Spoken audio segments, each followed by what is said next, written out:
So I'm here with Evelyn Dutrisac today, and I'll be interviewing her on when she grew up in Rayside-Balfour for our 125th anniversary of Rayside-Balfour.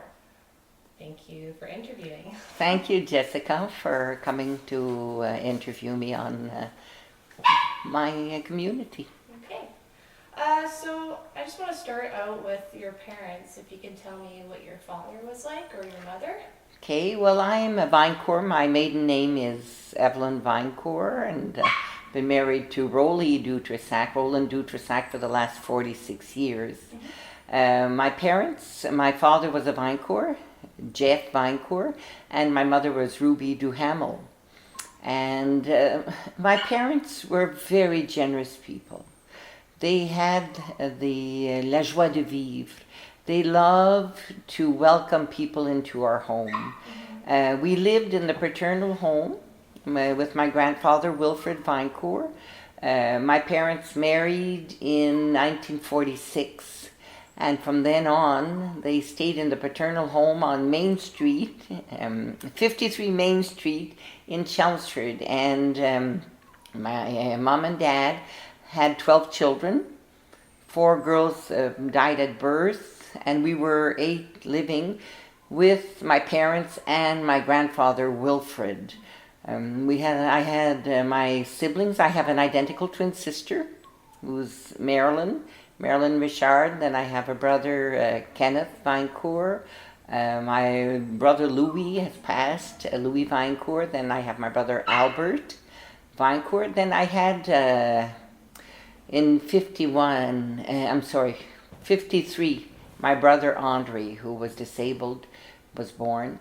And then I had my younger brother Jacques and my little sister Brenda, and both the youngest of the family have passed away.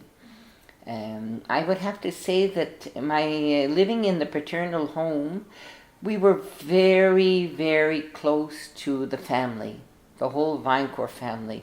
All my grandfather's children and wives and their partners and their children would visit us. If I had to identify, I'd say it's the celebrations. Our family celebrations were something out of this world. And when I look back to my past, those are important moments. Christmas, Easter, every weekend. We had family and friends visiting my mom and dad and my grandfather. So they would always come to our home, and they would play cards, they would dance, they'd have a little drink. And there was a lot of shared memories and moments that are so precious to me that when I think of my family, I think of those special moments. Is there one particular moment you remember, an event or with your family? Well, I loved Christmas. We would start preparing Christmas a couple of months ahead. We didn't have any freezers. We had electricity. I remember electricity came to Chelmsford in the early 50s. We had a fridge. However, my mother would start baking beginning of November. We used to help her. My twin sister Marilyn and I and my brothers would help my mother bake. She would make homemade donuts. She would make maybe 3 Christmas fruit cakes. She would make pies. She would make all sorts of desserts, rice pudding, and everything was homemade. And then they would make meat pies. I think they made about 50 meat pies for the Christmas and New Year's era. And then they cooked maybe 2 turkeys, 2 25, 30-pound turkeys. And they had the le ragoût de pâte, the cochon, and they had every traditional. They had la tête à fromage, they had the creton. My mother was an excellent cook, and my dad was also an excellent cook. So we had a lot of food and drinks, and the family would come over. And I remember my uncles, Uncle Arcade, mon oncle Hervé, mon oncle Emilien, mon oncle Royal, and my other uncles, mon oncle Arcade.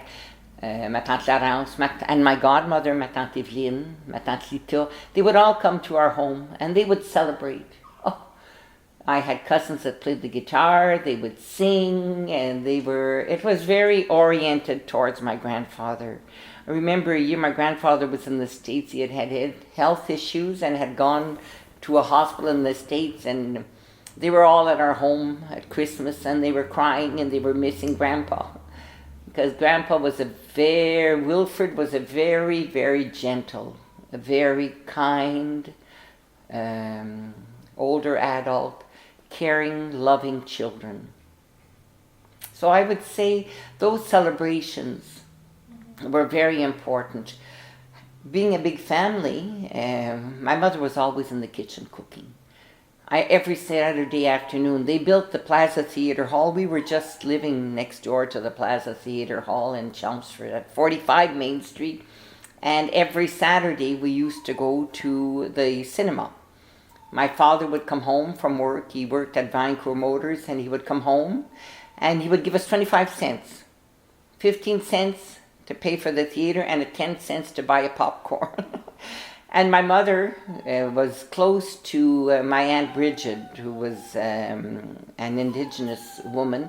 They would bake Saturday afternoons. They would bake all afternoon. They would make pies, and they would make maybe 10 cakes, and they would make butter tarts, and then we would come home from the cinema, from the theater, and my mother would always treat us very generous. So hard-working family, however, so kind and so generous and so loving that not only family came over, but a lot of neighbors and a lot of friends. We knew everybody in Chelmsford. And my mom and dad were well-loved, were well-respected, and they loved to entertain. They loved having people in our home. And what about your father? What was he like? What did he do? My father was a very bright man. He had lost his mother, Rosanna, when he was 11 years old. And that had an impact on him. He loved his father deeply, and he had lost his mother, so he was raised by his father, Wilfred, and by an Aunt Lita that raised him. He was a bright man. He was in business. He owned the Vancouver Motors with his... all my uncles were business people. They owned businesses. They had garages, or they were entrepreneurs. So my father worked at Vancouver Motors.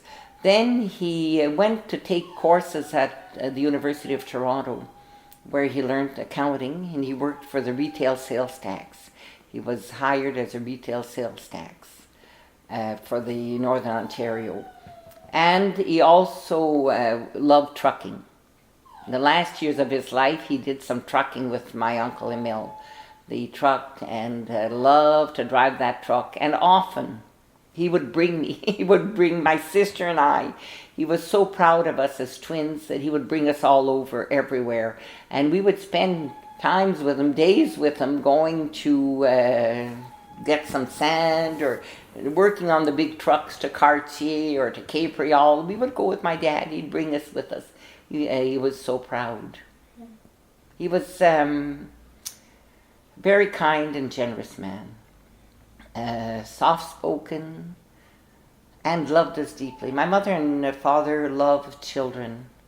They really loved us. Their whole life was based on caring for children.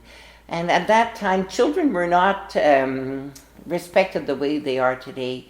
Children should be seen and not heard. That was the motto for most of my young age.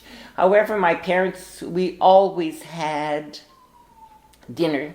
We all had our meals together. And we'd eat breakfast together. We would come home for lunch, and my father would always come home for lunch. And then at night, we always had dinner together, a big dinner with my mother. We'd help my mother make a good meal, and we all sat at the table. It was very important. Then our father always consulted us. I find that if I'm involved today in politics and I become the person that I am, it's because my mother and father respected me and respected my other siblings. They always consulted us. If there was a major decision to buy a piece of home equipment or even discipline, we would always be consulted. We always had a say, and I felt that my parents respected me, that they really cared for the way I thought, and I think that's why I've developed to be the person I am today, involved in our community. So why don't you tell me about school life? Well, school was very important for me. My sister and I were about the same type of intelligence. My sister was a bit shyer than me, but I was more open. And we went to school, we were always in the same grade. So I always had my twin sister with me at school. And we succeeded very well. We used to walk to school. It was on Arrington Street, was l'École Saint-Joseph, and we did all of our schooling there. Then we knew all the teachers. We knew everyone in the school. I took on a very active role as a young girl. I was singing in the choir. I was doing some acting. I would do some plays.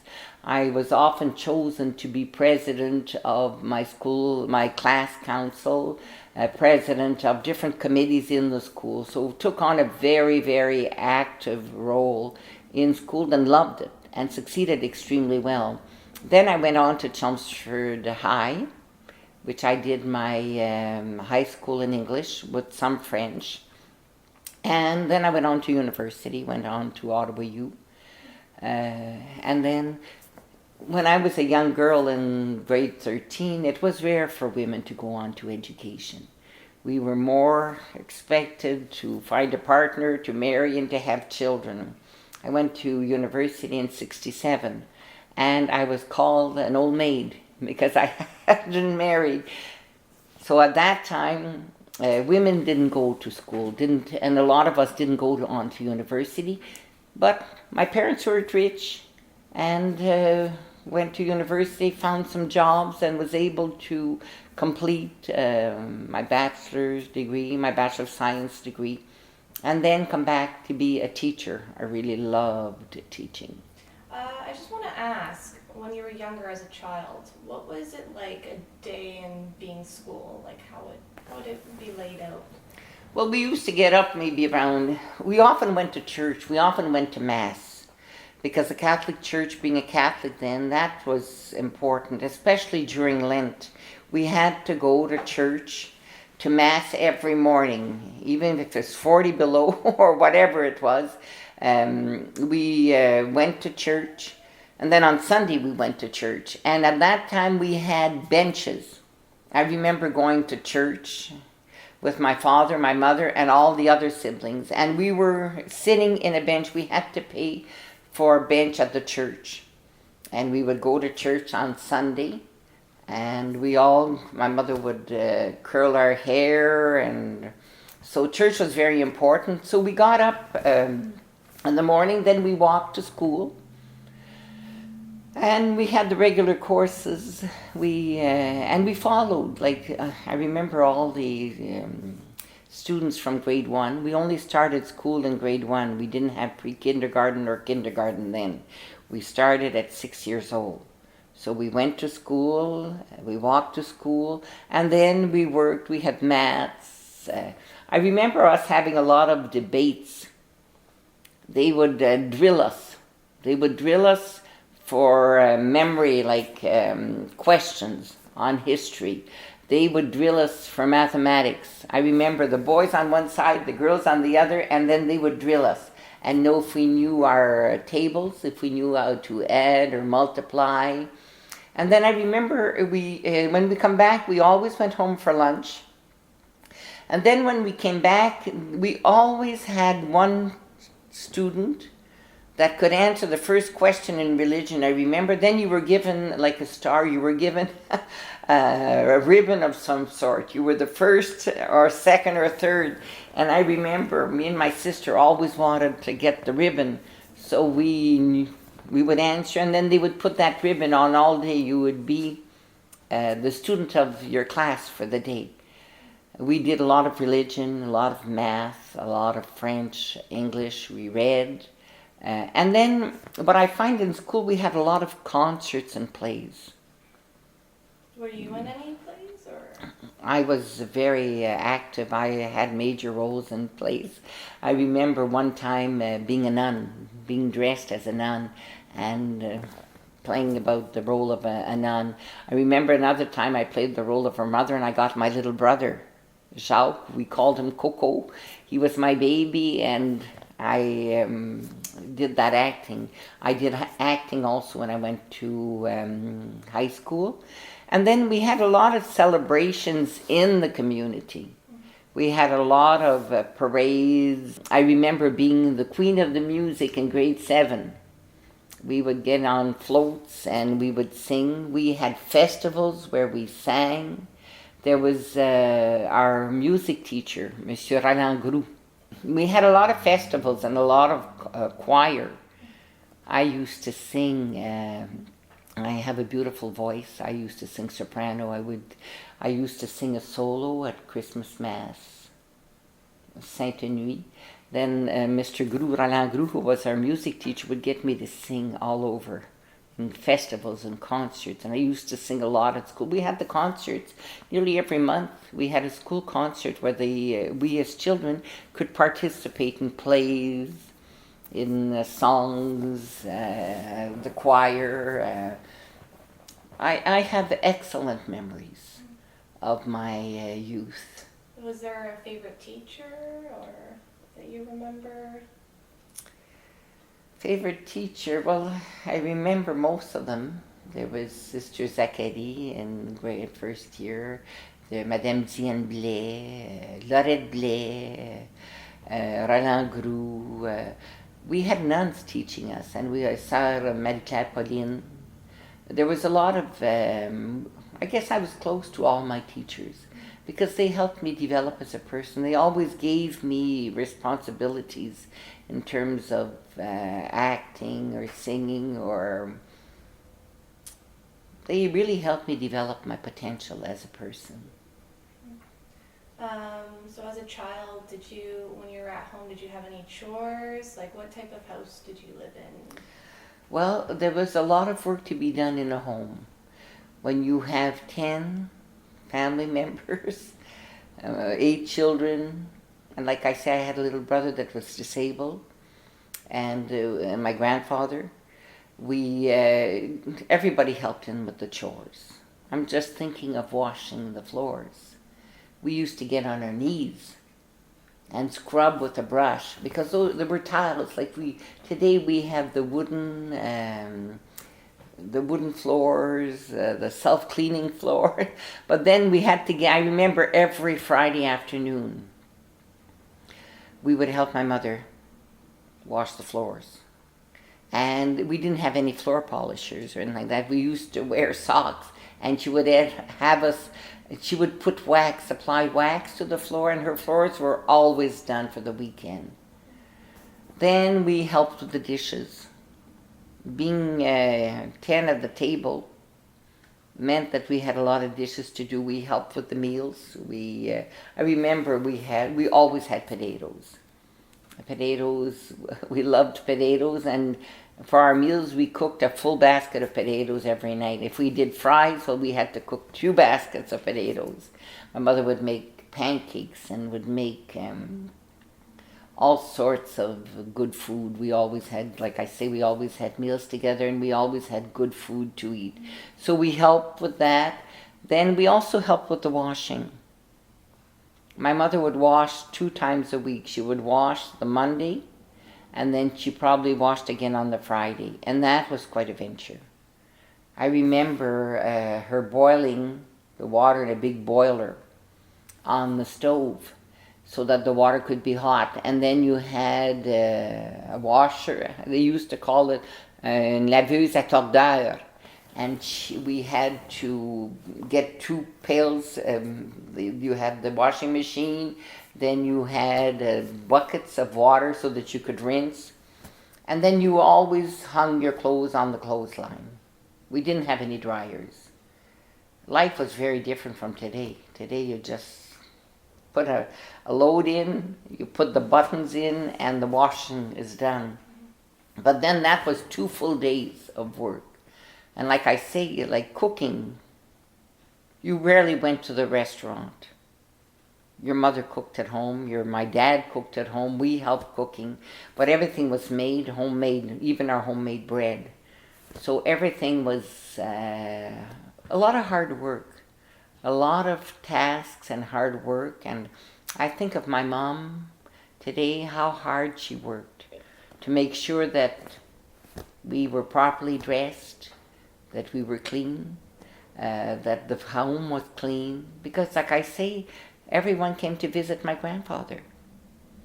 So she worked hard, but was very devoted. So she loved us deeply, and so did my father. And I remember at Christmas, we usually got a new outfit twice a year. We would look at the catalog, Eaton's and Simpson Sears catalog for months. We would look at that catalog and say, oh, on this page I like this dress, I like this. But we were only given one outfit at Christmas, and my mother had a family allowance, and that was so much money for every child, and you were given an amount, and that money would go to buy us a new outfit at Easter and a new outfit at Christmas. Like today, my children were raised with a lot of gifts, but then we had very little. I remember we had socks that we would put up for New Year's, like those Christmas socks. But at Christmas, if we got a gift, we were lucky. We knew we would have good food. We would have a lot of relatives, uncles and aunts and friends and neighbors coming in. But we believed in Santa Claus, and we had one gift. That's all. And we were happy with that. And then we put up our socks. I remember my grandfather would put up our socks, and I had a brother, Louis Babette. Oh, he was quite the child. He was active. My brother Babette was always laughing and playing jokes and everything. And with the sock, if you'd been good, you'd get an orange and an apple and maybe a bit of hard candy. But if you'd been bad, you'd get potato peels. And I remember my brother Louis Babette and my grandfather one year had gotten the potato peels in their stocking, they were a Christmas stocking. We always had a Christmas tree. We went out to the woods. I remember with my father on a Sunday, maybe the Sunday before Christmas, we would go and cut the tree, and then we would decorate the tree. And there was later on there was telethon, and we would usually decorate the tree at the telethon. But we always helped my mother decorate the tree, all the children. When did your love of politics start? Well, I guess my grandfather, Wilfred Vinecourt, was the one that really initiated me to politics. He was in our home often, and he would have us sit in his bedroom. He would go and buy some arrowroot cookies and bananas, and he would sit all the children, and he would share his life experience concerning politics. The Vinecourt family were a conservative family, and they followed politics. And at that time, if you were on a party that had won, you would get jobs. My grandfather worked he worked on the farm. He was a farmer, and he worked as a road superintendent. And he even sold water. He used to cart water in barrels, and he would sell that water to residents to wash their clothes. So my father helped him in that business. So I guess his love of politics somewhat stayed with me. And my parents were very concerned about serving, of being kind to people, of loving people, and serving people. And for me, that has been extremely important. For me, politics is to be a leader, but also to serve our people. And I think that my childhood, my teenage years and my young adult years, we were involved in helping our community. If someone was ill, my mother would make soup and we would go and help them. If someone needed a break, a couple needed a break, she would ask me and my sister. I was often with my twin sister. We would go and babysit. We would help. We would take care of people. We worked with the disabled. We worked with different groups in the community. So I guess the love that I learned from my parents and from my grandfather, and the caring and to serve, has helped me become a politician. I first got involved in 1984. I was in my early 30s. And I went to a conservative dinner. And Gabe and Laura Belanger were there. We were going to have a provincial election. And they said to me, "Why don't you run? Why don't you get involved?" I was a teacher. I have to talk about teaching. I was a teacher for 33 years. I taught science, family studies. I taught religion. I taught French and English. But I loved the teaching. So I was used to being with the community, working with our youth. And that was extremely important for me. During those years as a teacher, I also did television programs. I wrote articles in Le Voyageur on strengthening family life.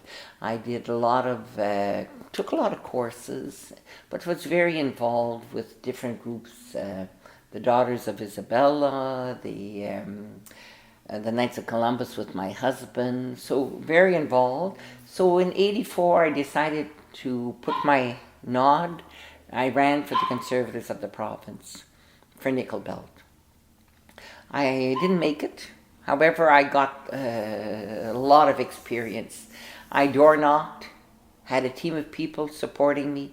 We worked together, brought in policy about what changes should happen. So I ran in 85 and 87 for the provincial Conservatives in Ontario, but was not successful. Then a friend one day said to me, "Why don't you run in municipal politics? They're not party-based, and you wouldn't be representing a party, you'd be representing yourself." So I decided to put my name forth as councillor for Ward 2 in Rayside-Balfour. And I was very grateful and fortunate to be elected.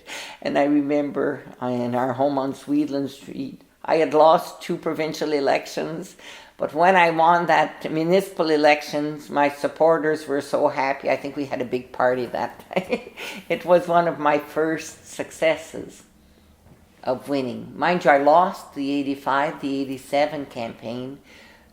However, I gained in my knowledge of people and of the issues and the caring for people, to serve people. I really loved it. Then I was re-elected, acclaimed in 1991 for Rayside-Balfour, again for Ward 2. Then I left in 94 and I did a master's degree at St. Paul's University on leadership, self-help groups, neurolinguistic programming. I spent 2 years doing a master's degree. Then I came back, and like I say, 33 years of teaching. I love the teaching. I love our youth. So I came back to Champlain. I had started teaching at l'École secondaire Rayside. Then I went to l'École secondaire catholique Champlain. I taught there. And then in 1999, I took a leave from teaching and became registrar at St. Paul's University, which I just loved too. And then in 2002, I took my pension after 33 years of teaching. Came home, then I ran in 2003 as a councillor for Ward 2 of the city of Greater Sudbury. Was not elected. But I had won the Donovan, Elm West, and Isilda. And worked closely with my husband. My husband has been my partner in crime, if I want to say, for politics. He loves politics. He has a degree in political science. And he's always supported me So looking at and analyzing that I had lost in 203, he said, "You've won the Donovan, and you've won Elm West and Isilda." And they were changing the ward boundaries. So I was retired. I had my husband and my family's support. I decided that I would run for Ward 4 in the city of Greater Sudbury. I won, and I was called the Queen of Isilda, which was such an honor for me. I knew very little people in the Donovan and Elm West. I knew Isilda, my home with my raising my children and being a teacher here. But my grandmother Merovic, and Dehamel Merovic had lived in the Donovan on Maple Street and Bessie Street. So I felt that I had roots there. I really felt that I had roots, so I door knocked. In 206, I door knocked every door in Ward 4 and met with the people. And I had a vision of what I would do if I was elected as a ward councillor, and I'm grateful I was. People gave me a mandate to work with them, to work closely with them, to bring in changes to our community. So I've been a ward councillor for Ward 4, for Isilda, the Donovan and Elm West, for the last 3 terms. And I have to say that it's been like a gift, a true gift, building the relationships that I've had with the people that I've had an opportunity to work with, to meet with them and listen to them and work with them to make changes. I'm really grateful for all that we've done as a ward with the Isilda CAN, Community Action Network, with the Donovan Elm West CAN, and with all the people that have been involved with me. We've built St. Gabriel's, long-term care. Monique Landry Sabourin worked closely with former Councillor Claude Berthiaume, Minister Michael Gravel, and then doing all that we've done to improve the quality of life. It's been, I'm so grateful. It's been such a rewarding part. And I have to say that I'm grateful for my husband helping me. He was elected also as a ward councillor here in Rayside-Balfour. So we were both councillors, both involved in politics in our community. And I guess that we've had our challenges as a couple, but I think I'm very grateful that he's helped me in all that I've, as a politician, he's really helped me educate myself on the true role of serving our community. When did you and your husband meet? What's your story? Okay, well, I was a student. I started my degree at Ottawa U in 1967. In 1968, my father, Jeff Anker, was very ill.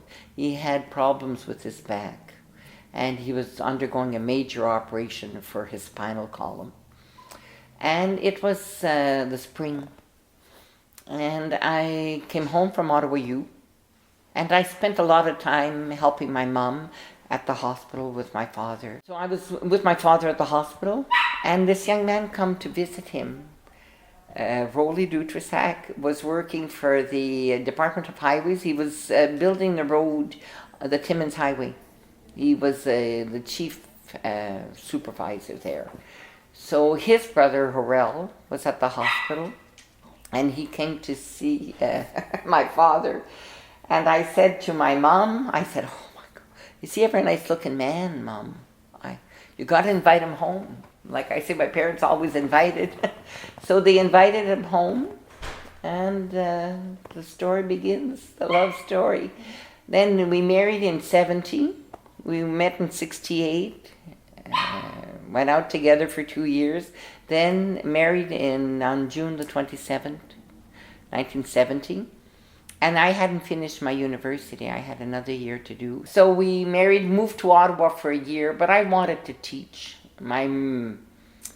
I guess my main goal in life has been to work with youth. I love youth. And I had a difficult teenage years, times when I was changing as an adolescent. So I decided that I would teach and I would come back here. And I started teaching at L'École Secondaire Rayside. Broly and I spent a lot of time in nature on the farm with his parents. My in-laws, Evelyn Dutrisac Oct and Evelyn Dutrisac. I was very close to them. They were really good people, very loving and caring people. And we spent a lot of time on the farm. We would go for walks in nature, and when we traveled, we would go and see museums. And I guess we were different in many ways, but we're also very close as we've lived together for 46 years. I think we've had tough times. We've had challenges. However, we've learned to discover our strengths. And I think we're community-minded. We love heritage. We love working closely with the people. My husband's been very involved with the Knights of Columbus. He's been a Grand Knight, and he's also been a deputy of the district here in Chelmsford, Nazilda, and Blizzard. And we've done a lot of events with, when we celebrated 100 years of Rayside-Balfour. I was on town council, and we did Le Festin des Coureurs de Bois, Le Festin, the Carnival, we did Le Bal des Filles du Roi. We did a lot of events. And if I had to say what one of the most important things in my life would be working with people, identifying their strengths. We all have challenges. We all have limits. Some would even call them sins, I guess, depending from where you come. But for me, what's important is I've done this as a teacher, I've done this as a mother, a politician, to discover the strengths of the people that I live with, that I work with. So what would you say has been the biggest change in the community since you were a child? So comparing back then and now, what do you think is the biggest change in the community? I think it's isolation, being alone. I'm looking at families. I shared with you a while ago all the family events that we had. We always had someone close to us. If my mother wasn't home when I come home from school, I would be sad. I would come into the home after school and I'd say, Mom, Papa, Grandpa, are you here? Because I had Grandpa. My dad was at work, Grandpa. So we had a lot of relationship. Family was very important. And I'm not comparing. I know that in the family life we have different types of family. But what I find that has changed is that the whole neighborhood, you knew the whole community, and you were never alone. If my mom was gone, or if my dad was gone, there was Madame Bastien, there was my aunts, there was a neighbor, there was always someone close to me. I find today that children are raised alone because of family situations, because of economic situations. They both have to work. And sometimes we spend a lot of time on our iPads, on our telephones, and I think that we're losing out. Because community, and as a counselor I've implemented keeping seniors warm and keeping children warm, and tried to work with our community to build events where people feel that there's someone caring for them. I think that's what's missing today. It's the caring and feeling that I'm loved and that I'm cared for, and that I always have someone there that can help me. Like I see during my adolescence, I had a difficult time as a person finding my identity, but the teachers in high school were very good to me. Mr. Paulusel, my chemistry teacher, my French teachers, all of them were very, very close. They supported us. So I think what we need today is more caring, feeling that you're not alone, that you're not an island alone, but you have a support group system. So what words of wisdom would you share with today's generation? Love. For me, that's the most important thing. Don't be scared. I believe in the commandment of love. When I was a teacher I taught religion at Champlain. I would put on the blackboard, and I'll say it in French, the love commandment of love. Tu aimeras le Seigneur ton Dieu de tout ton cœur, de toute ton âme. Tu aimeras ton prochain comme toi-même. So I think the most important thing is love. And you learn to love yourself by opening up your heart and loving others. I really think that when you're loved and you feel that you're loved, and if I have to look back at my whole life, I think I've been loved. And some people may have not have loved me or liked me, but I really feel that love is number one. So I encourage people to not to judge, but take the time to really discover who they are and build those relationships. As being born in 1948, I say that I've been loved and I've loved. And if I had to, my words of wisdom are, don't be scared to love, because in love you find your true identity.